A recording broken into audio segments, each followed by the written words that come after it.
네, 안녕하십니까. 고종환입니다. 네. 지금 이제 어제 그 6.19 부동산 대책 나왔잖아요. 그러다 보니까 저도 여기 입장하기 전에 그냥 또 많은 곳에서 뭐 이렇게 방송국 신문사 막 이렇게 전화가 참 몹시 많은 것 같아요. 우리나라 사람들은 지금도 막 이렇게 언론이 점심 때도 뭐 우리는 이 언론인하고 식사를 하는데 늘 단기 변화에 관심이 많으세요. 네. 근데 이러시면 안 돼요. 진짜. 왜냐하면 부동산은 오늘 좀 눈여겨서 귀담아서 들어야 될 부분이 부동산 경기도 1, 2년의 단기 변화도 있고 4, 5년의 변화도 있고 중기 변화라고 그래요. 그리고 10년 주기설 얘기할 거거든요. 그러니까 10년 정도는 봐야 돼요. 이 말을 왜 이렇게 강조할까요? 시작하자마자 아까 우리는 늘 부동산에 대해서 막 지금 또 대책이 나오면 또 지금 하반기는 어떻게 되면 내년은 또 어떻게 될 것인가, 당장 눈앞에 벌어지는 일들에 관심이 많지만 두 가지 이유. 하나는 부동산은 보통 주택인 경우도 한 번 매입하면 평균 보유 기간이 얼마인지 아십니까? 우리 이 투웨이 커뮤니케이션이에요. 소통을 해야 됩니다. 어떤 분은 지금 소통을 안 해가지고 큰 집에 가 계세요. 그렇기 때문에 우리가 큰 집에 안 가려면 소통을 해야 돼요. 좋은 강사는 또 이렇게 보통 몇 년? 10년. 아, 오케이. 여러분 좀 오늘 지식인들이 확실히 많이 오셨어요. 우리나라 시장에만 발견되는 것은 아니에요. 미국은 보통 한 20년 주기로 이렇게 된다고 그러고 전 세계의 공통적인 것은 7년에서 한 12년. 저는 이게 지금 한양대에서 석박사 과정을 가르치고 있잖아요.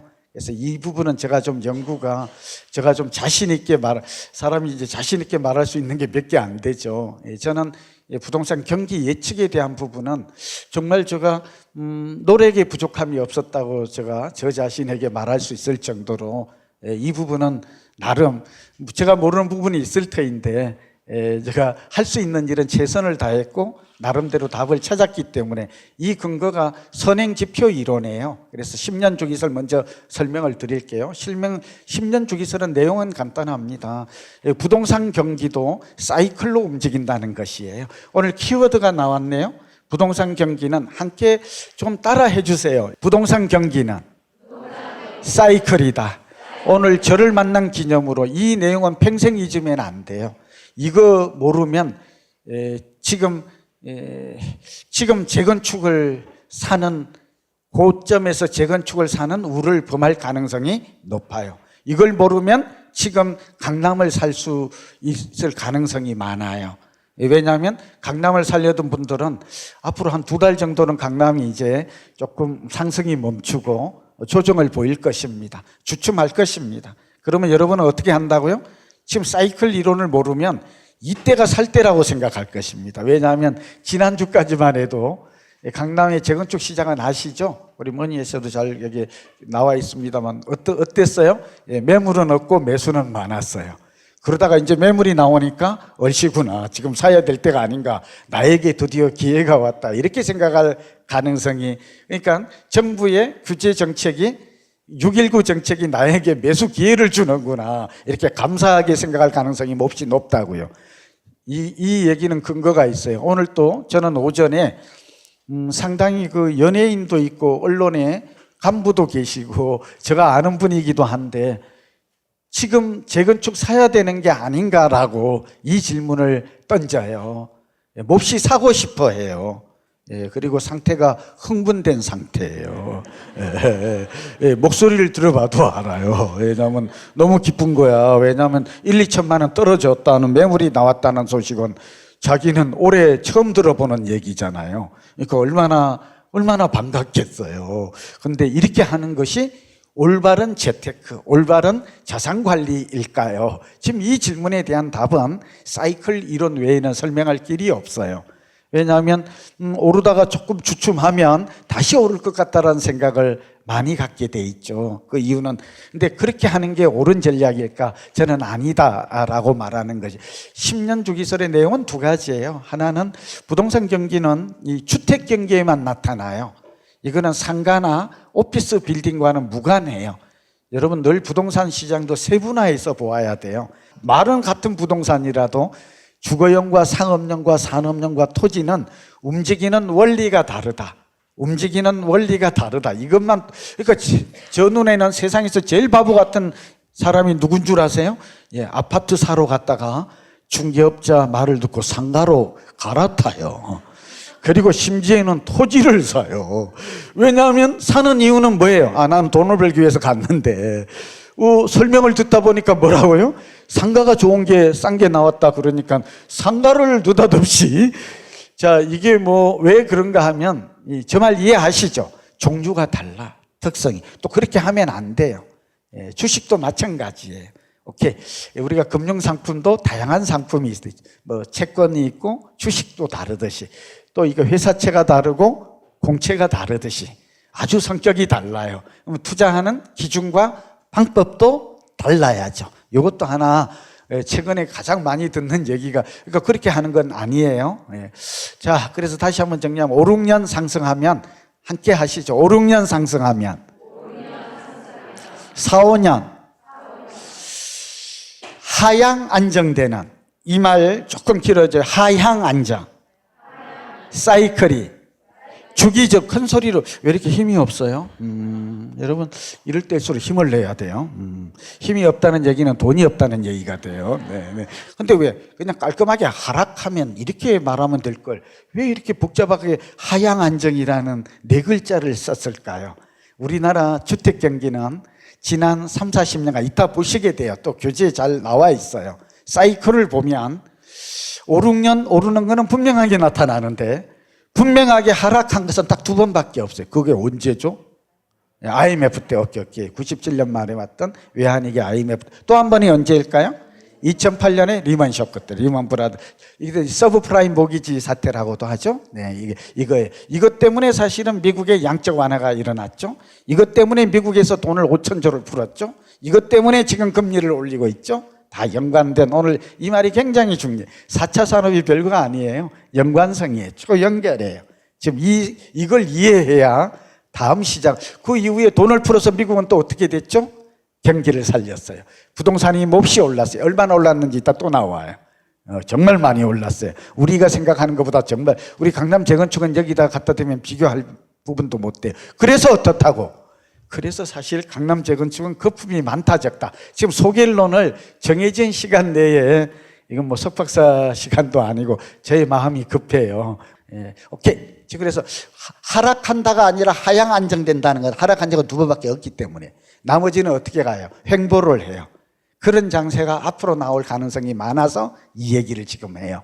지금 뭐 신문을 보니까 아침에 뭐 연합뉴스나 이런 데 외경은 뭐 저도 이렇게 쭉 저의 멘트가 쭉 실려 있습니다만 어쨌든 다른 되게 이번 대책이 조금 뭐 미흡하다, 이렇게 중강도라고 보여져요. 미흡해요.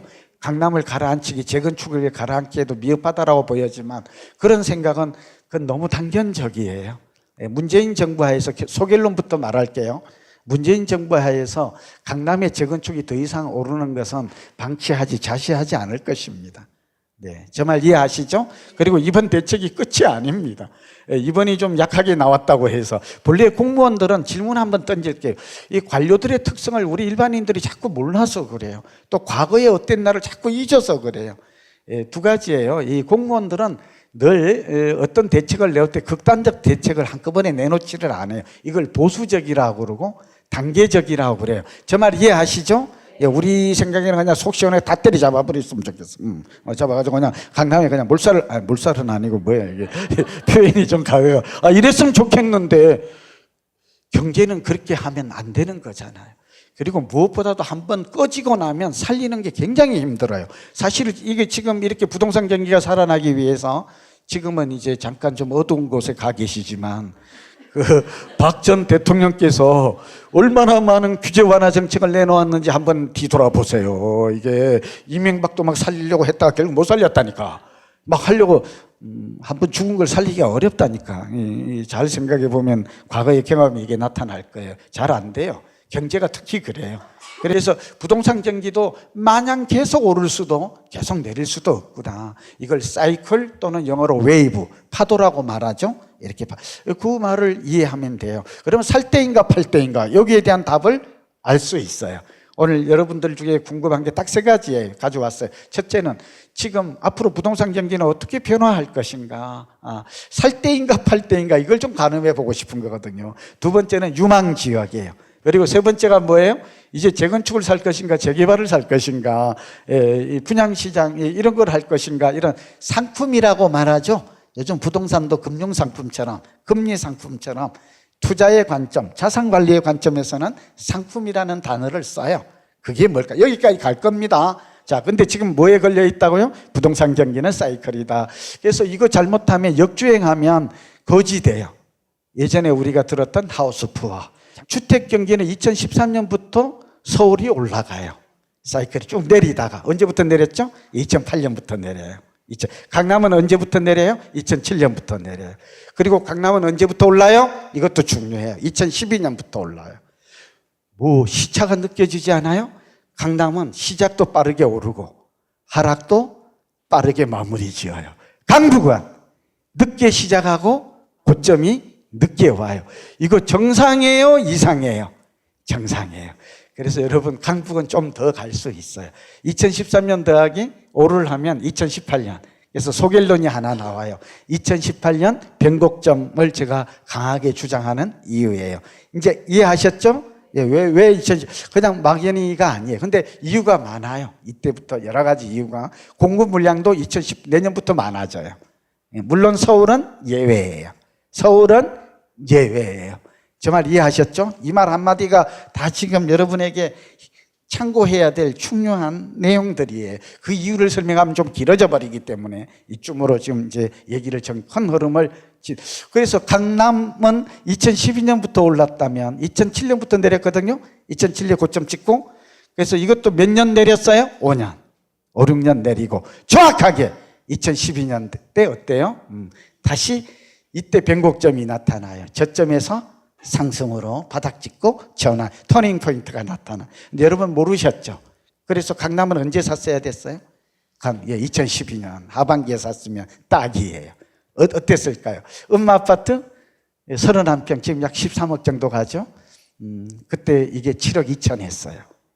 7억 2, 3천 했어요. 그 다음에 잠실주공 5단지 지금 16억에서 왔다 갔다 하죠. 17억하고 왔다 갔다 해요. 이때 이게 정확하게 8억 6천 7천만 원을 찍어요. 강남 끝났어. 강남 5, 6년 내리니까 뭐라고 나와요? 끝났다. 불패신화는 끝났다. 일본처럼 20년 폭락한다. 이제 집값이 오를 일은 없다. 지금이라도 팔아라. 이러고 있는데 제가 뭐라고 했다고요? 제가 자화자찬하려는 게 아니에요. 그렇게 말할 수 있었던 객관적 근거는 무엇인가? 이걸 깨닫지 못하면 여러분 또 실패해요. 네, 깨달아야 돼. 요즘 깨달음이란 말이 뭐 불가뿐만 아니라 많이 나오잖아요. 네, 깨달아야 돼. 뭐가 잘못됐는지. 오케이. 그래서 이때 제가 했을 수 있는 이 지금 중요한 얘기라서 그래요. 여러분 미래를 예측하는 것들은 세 가지 방법이 있어요. 첫째는 이게 굉장히 중요해요. 하나는 사이클 이론이에요. 다 같이 사이클 이론. 이렇게밖에 알 수가 없어요. 사람의 지혜는. 경제학과 미래. 두 번째는 선행지표 이론이 있어요. 이 말 굉장히 중요해요. 선행지표. 주택시장에, 그러니까 부동산도 그렇고 이건 주가도 마찬가지인데 거래량은 가격에 함께해요. 거래량은 가격에 1, 2분기 선행해요. 그러니까 적어도 한 6개월 정도를 미리 알 수 있다는 얘기가 돼요. 저는 절대 가격의 변화만 보지 않아요. 가격의 변화를 보고 있으면 오르면 더 오른다는 생각이 더 강하게 와요. 사람의 눈은 그렇게 믿을 수 없다는 게 뇌과학자들의 얘기인 거 아시죠? 네. 얼마나 부족한 거 아시죠? 물론 우리 눈으로 보고 판단하지만 눈에 보이는 것만 가지고 판단하면 안 돼요. 네. 그래서 지금 이 얘기가 굉장히 중요해요. 같은 회색이라도 검정색 옆에 있는 회색과 흰색 옆에 있는 회색은 우리 눈은 다르게 인지한대요. 동의됐죠? 네. 그러니까 올라가는 걸 보고 있으면 더 올라간다는 생각이 더 많이 들어요. 감성이에요. 근데 과연 그렇게 될 것인가? 그렇지 않다라는 것이죠. 그래서 이때 과거의 사이클을 보면 5, 6년 상승하면 4, 5년 하락한다는 게 눈으로 있다가 30년, 10년 주기설표에 의해서 확인이 되고, 두 번째는 사이클 이론 이전에 미리 알 수 있는 것은 거래량의 변화. 이 말이 중요해요. 지금 키워드예요. 거래량의 변화를 먼저 봐야 돼요. 전문가나 연구자는. 그래서 거래량이 30% 정도 줄어들거나, 그러니까 감소하거나 증가하면 변화의 조짐이라고 그래요. 변화의 조짐이라고 그래요. 이걸 미리 알 수 있어요. 조짐을. 이걸 전문 용어로는 전조현상이라고 그래요. 물리학이나 자연에서는 전조현상을 굉장히 중시 여겨요. 예컨대 태풍이나 쓰나미가 올 때 사람의 눈으로는 안 보여요. 불어닥치기 전에는. 그러나 무슨 변화가 나타나요? 구름이 변한다든지 새떼가 이동한다든지 그걸 보고 무언가, 그 다음에 쥐가 이동하잖아요, 지진에. 이러면 뭔가 변화가 지금 나타났다라고 보는 것들이에요. 저 말 지금 이해하시나요? 예, 경제학도 마찬가지예요. 요즘은 미리 뭐 위기지수라든지 이런 걸 만들어요. 지표를 만들어서 위기가 와야 아는 거 아니야? 그렇지 않아요. 이걸 방지하기 위해서 여러 지표나 지수, 제 말 이해하시죠? 예, 이런 걸 만들어 놓고 이게 변화하면 뭔가 지금 이게 이상한 안 좋은 조짐이 온 것 같은데 이렇게 우리는 인식하는 거예요. 자, 그래서 거래량이 이때 보면 강남 재건축은 2013년대 정확하게 80%가 증가해요. 예, 여러분, 그래서 제가 어땠다고요? 제가 어쩌다고요? 사이클 이론과 선행지표 이론과 여기까지 오늘 못 갈지도 몰라요. 교재에 있지만 벌집 순환 모양이라고 있어요. 그러니까 로버트 실러 교수는 이런 얘기를 해요. 경제학상을 2013년에 받았던 유명한, 우리나라에도 한 번씩 오죠. 가끔 오실 때마다 저는 강의 들으러 가요. 근데 이분이 이런 얘기를 하죠. 주식이나 부동산 모든 자산은 중장기적으로는 평균값에 회귀한다는 평균 회귀 법칙을 밝혀요. 이거 모르면 모르는 전문가가 근데 너무 많아. 아는 사람이 별로 없어. 그렇기 때문에 계속 헷갈려. 오버슈팅 되거나 언더슈팅. 그러니까 과도하게 상승하거나, 지금 재건축은 과도하게 상승했다. 지금 이 말하고 있는 것이죠. 그래서 재건축에 해당이 돼요. 그러면 어떻게 된다고? 아니, 많이 올랐으니까 계속 가지 않겠나. 이런 생각과 이제는 많이 올랐으니까 급락하지 않겠나. 이런 생각이 다 같이 교차한다니까. 근데 둘 다 아닐 가능성이 많아요. 자, 로버트 실러 교수의 말에 따르면 많이 올랐으니까 많이 내려야 되는 거 맞아요. 평균값에. 그런데 아까 얘기하다가 중단했지만 서울의 주택 가격은 미국이나 유럽이나 중국에 이따 그 표를 보시죠. 이걸 PIR 지표라 그래요. 이거 아니면 설명할 방법이 없어요. 이걸 동시에 보면 이걸 글로벌 지표라고 그래. 비교 지표를 보면 서울이 17에 불과하고 뉴욕이나 상하이, 베이징 이런 런던 같은 것들이 30이 넘어가요. 여기서 우리가 추정할 수 있는 내용은 뭘까요? 재건축마저도, 강남마저도, 또 강남의 가격은 지금 평당 4,500이잖아요. 3.3. 근데 가장 우리 서울의 평균이 약 한 2,400에서 2,500만 원이에요. 3.3제곱미터만. 근데 가장 비싼 나라는 런던이나 홍콩 이런 걸 보면 약 1억 3천씩 가요. 그 우리보다 소득이 2배 이상 높은 데 비해서 무슨 말인지 아시겠죠? 집값은 2,500만 원인데 거의 뭐 5배가 높죠? 2배가 아니죠? 이렇게 생각한. 그리고 가장 비싼 주택이 트럼프 있는 월드 이런 것들이 미국에 있죠. 맨하탄에 이런 것들은 4억 5천씩 가요. 서울에 제일 비싼 게 8천만 원 가요. 이걸 감안하면 이게 강남마저도 재건축마저도 이게 정말 많이 오른 거는 사실이에요. 다른 거에 평균보다 많이 올랐잖아요. 많이 내린다고 단언하기 어려운. 그러니까 한 가지만 보면 안 돼요. 하나만 보면 폭락할 가능성이 많다 이렇게 말해야 될 것인데 또 한 가지만 보면 올라갔으니까 계속 올라갈 거라는 생각이 또 들 수도 있지만 제 얘기 이해하시죠? 좀 어렵더라도 그러나 계속 올라갈 수는 없다라는 점과 사이클이 꺾였고 이번에 대책이 같이 겹쳐 있고 금리 인상이 예고되고 있고 이래서 이제 재건축은 한마디로 뭐 이제는 완전히 폭락한다가 아니라 상승은 적어도 멈추고 하락세로 전환할 것이다. 이 결론 하나 내려요. 오케이. 그 다음에 강북이나 다른 지역은 어떨까요? 사이클 이론에 따르면 이렇게 돼요. 2013년부터 올랐기 때문에. 근데 강남은 어때요? 가만 놔두어도 어떻다고요? 내년에 이제 꺾일 가능성이 많았다니까. 오를 만큼 오르면 지가 어떻게 된다고? 나 너무 많이 오른 것 같은데 라고 돼야 된다니까. 과거에 한번 생각해 볼게요. 2001년부터 재건축이 올랐어요. 그 전에 사이클을 보면. 그래가지고 정확하게 2006년 말 2007년 초에 고점을 찍었거든요. 고점 찍고 어떻게, 그러니까 엄마 아파트가 이렇게 됐어요. 정확하게 엄마 아파트가 31평이 예를 아까 들었으니까 1억 7천에서 시작을 해요.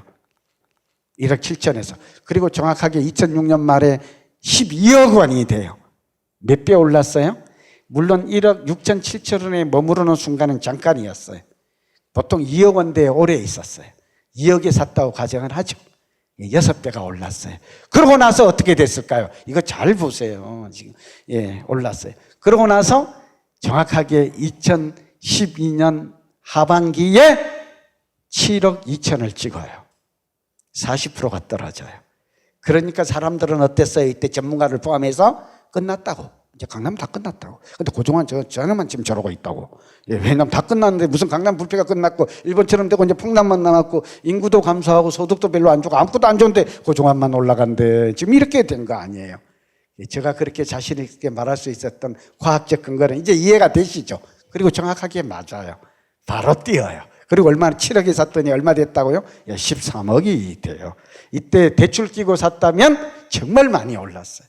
그러면 언제까지 상승할 것인가? 하락할 것인가? 앞으로 문재인 정부 4년은 4, 5년 정도는 이제 조금 확률이 낮아요. 상승 확률이. 수도권 지방 할 것 없이. 근데 이 시기에 부동산을 적극적으로 공격적으로 해가지고 돈을 벌자 이런 생각은 오늘 좀 말을 바꿉니다. 제가 말을 바꾸는 게 아니라 사실은 뭐가 달라졌기 때문이죠? 시장의 흐름이. 함께 해요. 시장 흐름이. 부동산 경기 흐름이 사이클이 달라졌다라는 거 오늘 이게 굉장한 왜냐하면 여러분 돈을 버는 일도 중요하지만 재산을 지키는 일이 선생님 아까 제가 저 얘기를 듣고 재건축을 사가지고 돈을 아까 얼마 벌었다고요? 6, 7억 번 사람이 꽤 많아요. 이건 정말이에요. 이 사람은 돈을 번 사람이 그러니까 부동산을 바닥에서 사서 돈을 번 사람이 있다면 반대로 바닥에서 팔아서 망한 사람도 있다라는 거예요. 동의됩니까?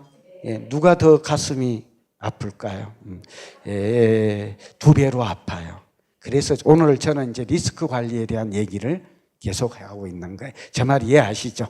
나는 그럼 투자하지 말라는 얘기 아니야. 그럼 돈 벌 기회도 없는데 이렇게 생각하지 마세요.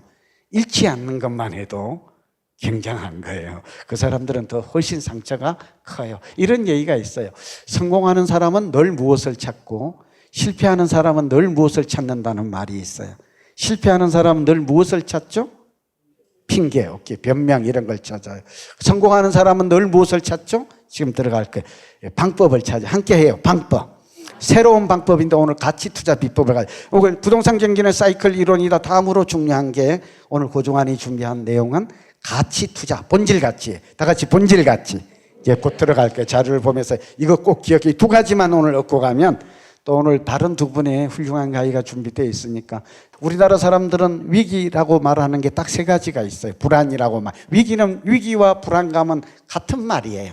그리고 고통이란 말은 불안에서 촉발이 돼. 같은 단어예요. 연결을 표현을 다르게 할 뿐이지. 노후불안. 다 같이 노후불안.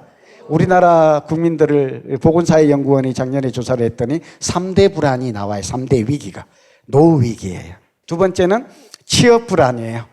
이거는 지금 문재인 정부가 일자리를 하겠다고 하니까 한번 기대를 해. 이거 방향을 잘 잡은 거예요. 지금 국민들이 뭐 때문에 불안해요? 일자리 때문에 지금 이게 불안한 거예요. 3번째가 뭔 줄 아세요? 주거 불안이에요.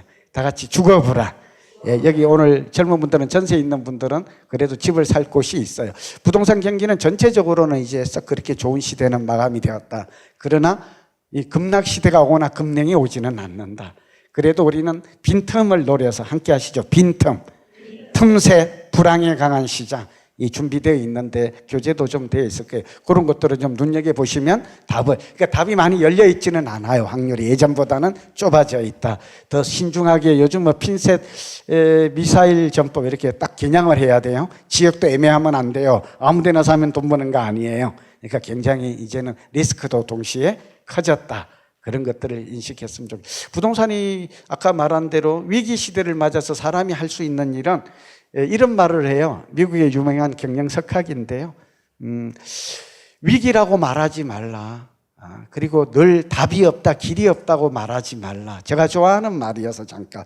그러면 우리에게는 경제 위기 시대를 맞아서 사람들은 늘 길이 없다, 답이 없다고 한숨을 짓는데 그러지 마라. 우리는 단지 전략이 없을 뿐이다. 이런 말을 해요. 함께 하시죠. 전략. 자, 여러분 오늘 그런 계기가 되어서 자 지금 들어갈게요. 부동산이 뭐냐고 그러면 토지와 건물로 구성되어 있어요. 부동산은 뭐라고요? 딱 단순해요. 구성 요소가 사람하고 똑같아. 육신하고 영혼이래. 근데 이게 좀 분리되어 있어요. 오케이, 잘 보세요. 이 건물은 부동산이기는 하나 토지가 무한성, 영속성의 특징이 있는 반면에 무한성, 토지는, 건물은 유한성, 감가상각돼요. 예컨대 이렇게 돼요. 건물은 시간이 경과하면 노후화되고, 노후화되면 감가상각되고, 감가상각되면 경제적 가치, 전종 가치가 감소하고, 가치가 감소하면 가격이 하락해요. 동의하십니까? 이해가 됐으면 좋겠어요. 따라서 우리 아파트는 아무리 새 아파트라도 10년 후가 되면 감가상각이 되어서 건물의 가치는 감소할 수밖에 없어요. 이 건물도 마찬가지예요. 동의되시죠? 예. 그럼 결국은 이 아파트를 예를 들게요. 예. 아파트가 좀 가장 표준적이고 일물일가의 법칙이 그다음에 완전 시장에 가까우니까, 예. 투명하니까. 이 아파트도 결국 10년 후에도 상승하려면 땅값이 올라야 돼요, 건물값이 올라야 돼요. 땅값이 오늘 굉장히 중요한, 여기서 이제 오늘 지금부터 하이라이트예요. 예, 지금 귀와 가슴을 활짝 열고 시선을 집중해야 될 필요가 있어요. 지금 이것만 아시면 우리는 적어도 부동산 투자에 실패하지는 않아요. 아까 사이클 이론에 실패했던 대표적인 사람이 누구라고요? 2012년부터 작년까지 집한 사람들. 그래서 결국 땅값이 올라야 집값이 오르고, 두 번째는 어쩌면 첫 번째인데, 아파트도 계속해서 가격이 오르려면 자산 진단을 해보자 이거예요. 본질가치 투자법에 의해 본질가치라는 말이 중요해요.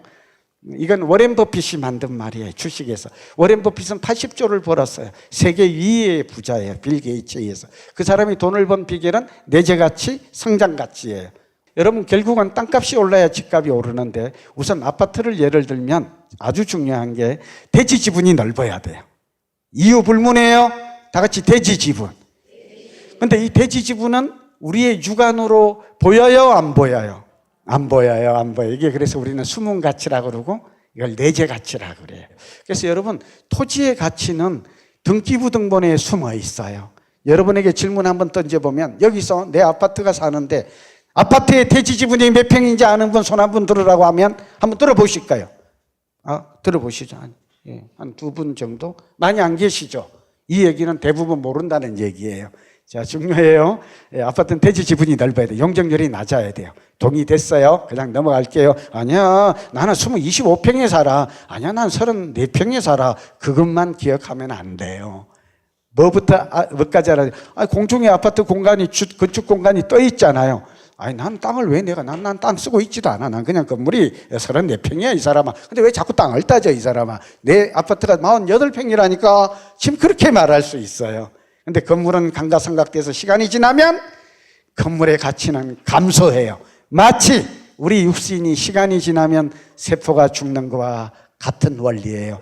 이해되셨죠? 네, 오케이. 토지는 무한성, 변하지 않는 걸 보면 사람의 영혼의 가치와 비슷한지도 몰라요. 비교가 좀 그렇긴 하지만. 그래서 결국은 시간이 지나서 남는 것은 대지 가치뿐이에요. 토지 가치. 이거 기억됐죠? 예, 건물은 아무리 좋아도 30년이 지나면 어떻게 돼? 빵원이 돼요. 다 같이 빵원. 예, 제로가 돼요. 장부상에. 무슨 소리야. 30년 됐네. 여의도에 아파트 살고 있는데 멀쩡해. 내부 수리 좀 했더니 괜찮아. 근데 왜 네가 빵원을 해, 이 사람아. 이렇게 하면 안 돼요. 장부상에 회계사는 빵원 처리를 해요. 재건축이 되면 건물은 철거돼요. 동의됐으면 좋겠어요. 네. 그럼 결국은, 네. 자, 아주 예를 하나 들게요. 그래서 이 부분 예를 하나 들고 그냥 넘어갈게요. 자, 선생님, 지금 한번 좀 주목해야 돼요. 최근에 집값이 많이 올랐다고 하지만 집값이 가장 많이 오른 동네와 내린 동네를 한 군데씩 좀 비교를 한번 해볼게요.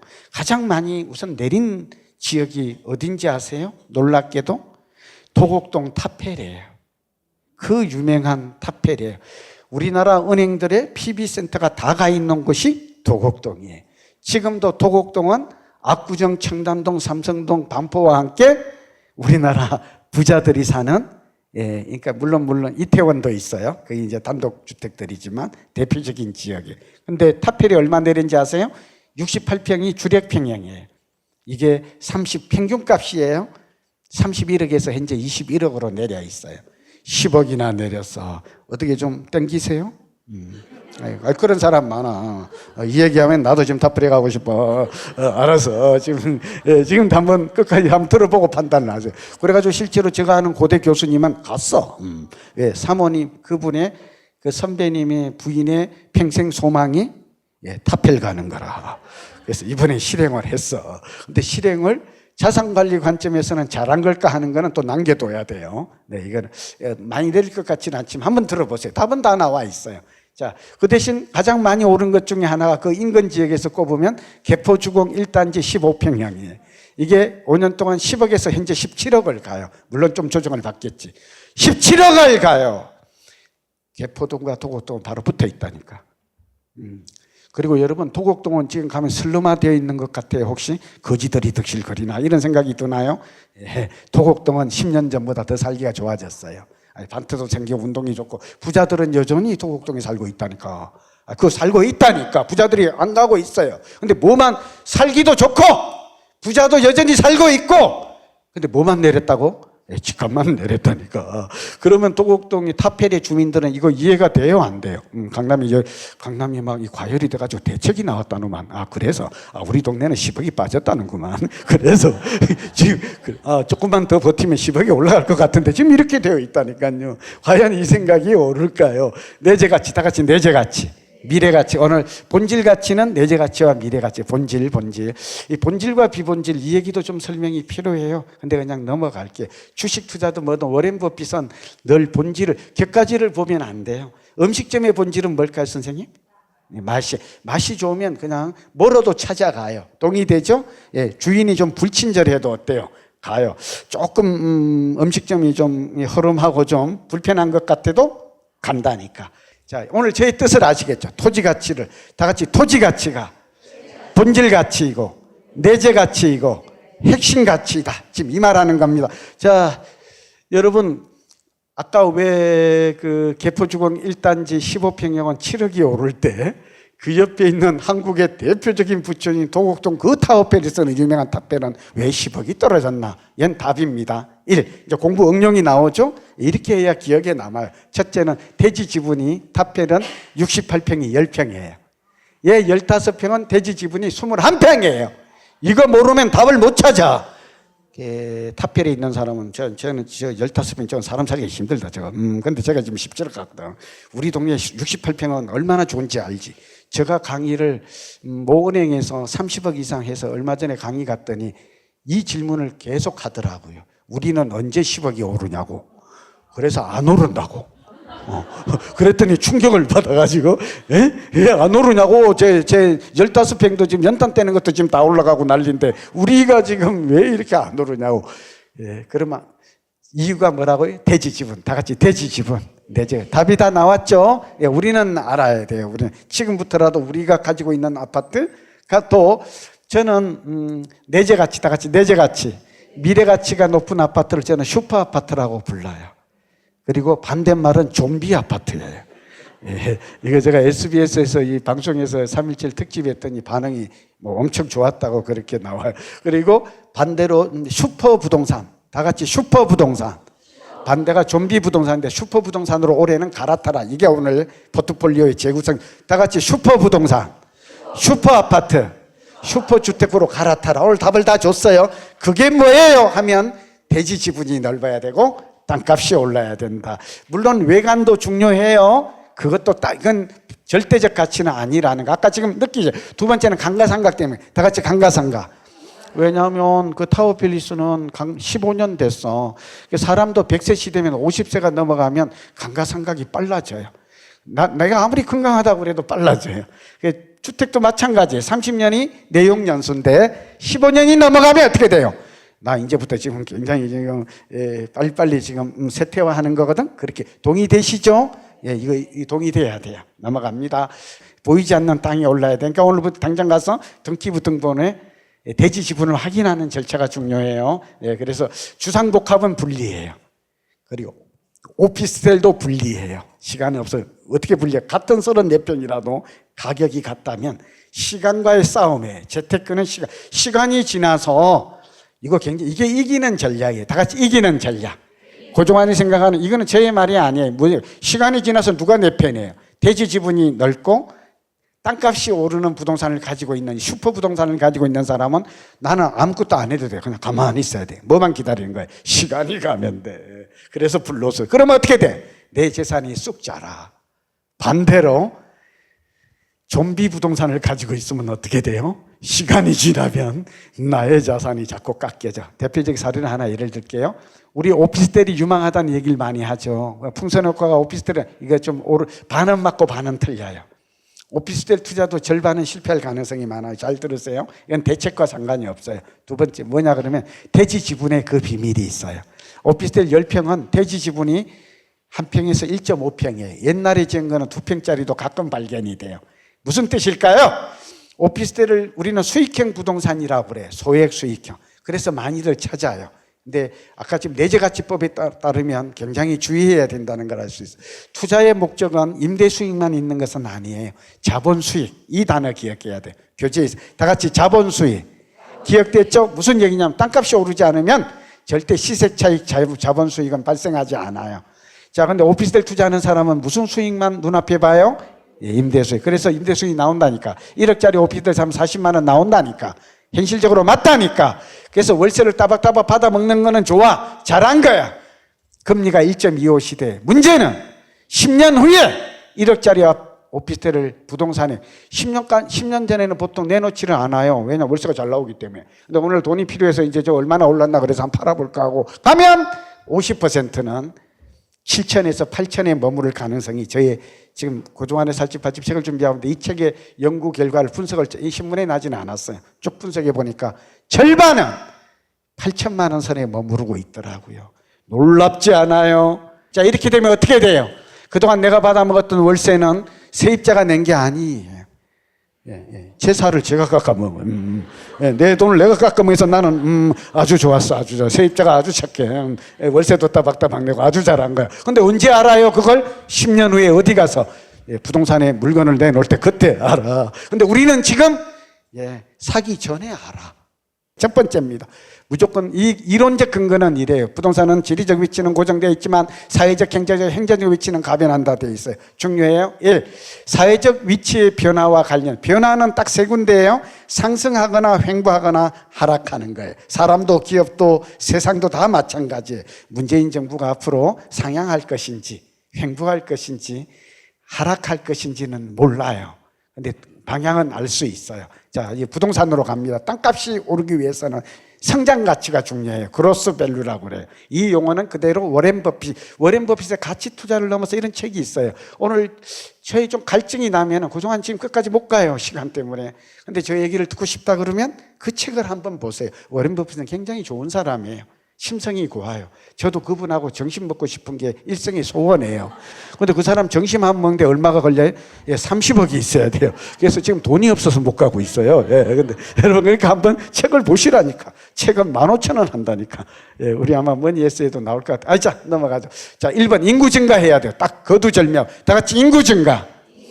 여의도가 집값이 많이 안 오르는 이유는 과거에 제2의 강남이라 부르는데 왜 이렇게 안 올라요? 이 중에 하나는 인구가 많이 증가하지를 않아. 왜 증가를 안 해? 여의도에 있는 금융회사가 광화문이나 강남으로 떠나고 외국인마저도 자꾸 떠나. 그래서 여기는 그렇게 상주 인구도 그렇고 그렇게 증가하지 않아. 살기는 여전히 좋아. 동의됐죠? 살기는 아까 타펠처럼 좋다니까. 또곡동처럼. 근데 문제는 집값이 안 오른다니까. 안 오르는 이유는 인구가 증가하지 않는 거예요. 중요해요. 인구 밀도가 어떤 사람은 공기가 좋기 때문에 미세먼지가 없기 때문에 집값이 오르지 않을까. 그런데 집값은 땅값은 미세먼지하고 상관이 없다니까. 어쩌면 먼지가 더 많이 나야 된다니까. 저 소리도 많이 들려요. 두 번째요. 나무하고도 상관이 없어요. 나무를 좋아하면 수락산을 가라니까. 관악산이나 북한산을 가면 된다. 두 번째는 소득이 증가해요. 다 같이 소득 증가. 이 얘기는 구매력하고 관련이 있어요. 바잉 파워, 유효 수요라고 그래요. 이까지 알아두면 같은 말이에요. 소득이 증가하는 거, 구매력이 증가하는 거, 유효 수요가 증가하는 거 같은 말이에요. 그러니까 여러분 그 동네에 부자들이 오지 않으면 절대 집값, 땅값 안 올라. 땅값이 안 오르면 집값이 안 올라. 동의됐나요? 나하고 사이 좋은 인간들이, 인간성이 좋은 사람들이 모여 산다고 해서 땅값은 절대 움직이지 않아요.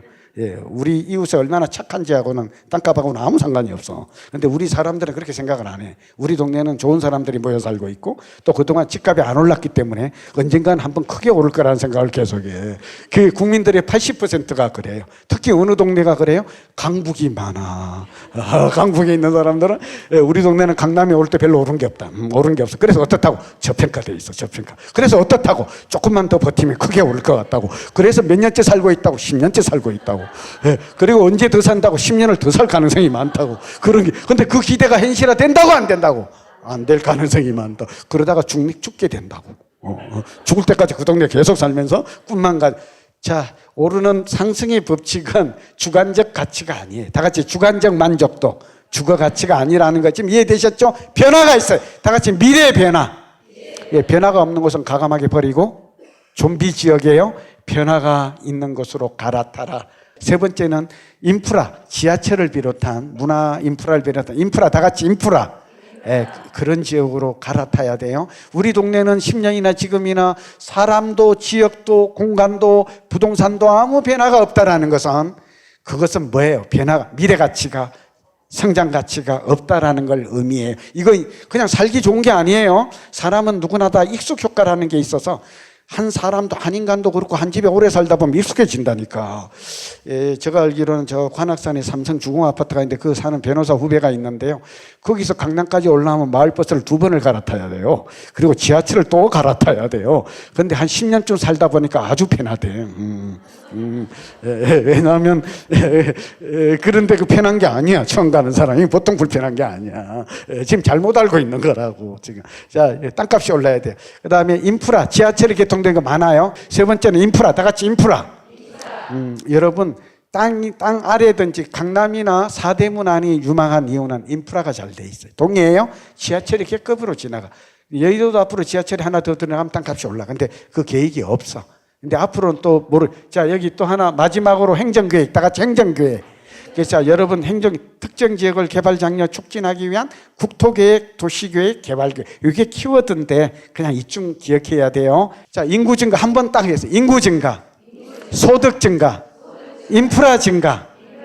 국가 우리 지역에 특별한 계획이 존재해야 돼요. 행정계획. 이 네 가지가 존재하지 않으면, 작동하지 않으면 땅값은 절대 오르지 않아요. 오르더라도 평균값 정도 올랐다 내렸다를 반복해요. 우리의 이익은 평균 이익에 있지 않아요. 초과 수익에 있어요. 다 같이 초과 수익. 나는 남보다 좀 많이 벌어야 돼. 그러면 변화를 주목해야 돼. 도시의 변화를, 지역의 변화를. 자, 이 네 가지에 딱 맞는 지역이 있어요. 지난 2, 3년간, 3, 4년간 땅값과 집값이 가장 많이 오른 지역 서너 곳을 꼽으세요 하면 어디일까요? 자, 강남도 되고 마포도 해당이 돼요. 어디? 삼성동도 되고 제주도, 세종시. 오케이. 부산 해운대, 강남 이런 곳들이에요. 이 지역들은 무슨 일, 왜 올랐나요? 이렇게 물으면 오늘 고종안의 본질가치, 다 같이 본질가치, 내재가치, 미래가치 투자법을 공부한 사람은 생각이 어디로 가야 돼요? 인구 증가했냐? 이렇게 질문을. 인구 증가했을까요? 증가. 소득 증가했을까요? 오케이. 그 다음에 인프라 증가했을까요? 예, 막 신공항이다, 제2공항이다 계속 공사하고 있어요. 잘된 곳은 계속 공사하고 있다니까. 예, 그 다음에 마지막으로 이 지역을 개발하려는 국가 계획이 존재했죠. 특별법이. 여의도는 그런 게 아직 없어요. 그래서 여의도가 나쁘다는 게 아니라 그렇게 많이 땅값과 집값이 오르지 않는 겁니다.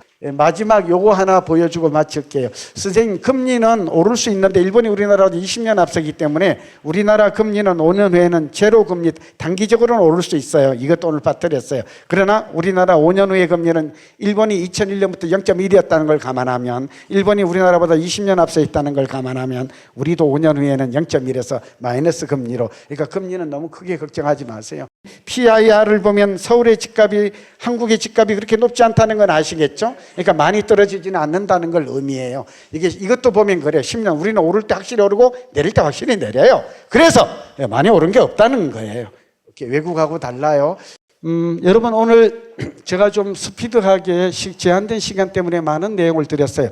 부동산 경기는 사이클이다. 사이클을 거스르지 마라. 그러나 틈새 시장은 존재한다. 아까 유명한 그 돼 있어요. 서울에서 서대문항과 강남은 양대축이다. 그리고 이제는 강북시대가 온다. 용산을 비롯해서 도시재생지역을 주목한다면 이게 바로 틈새 시장이고 슈퍼 부동산이 될 수 있다. 그런 내용으로.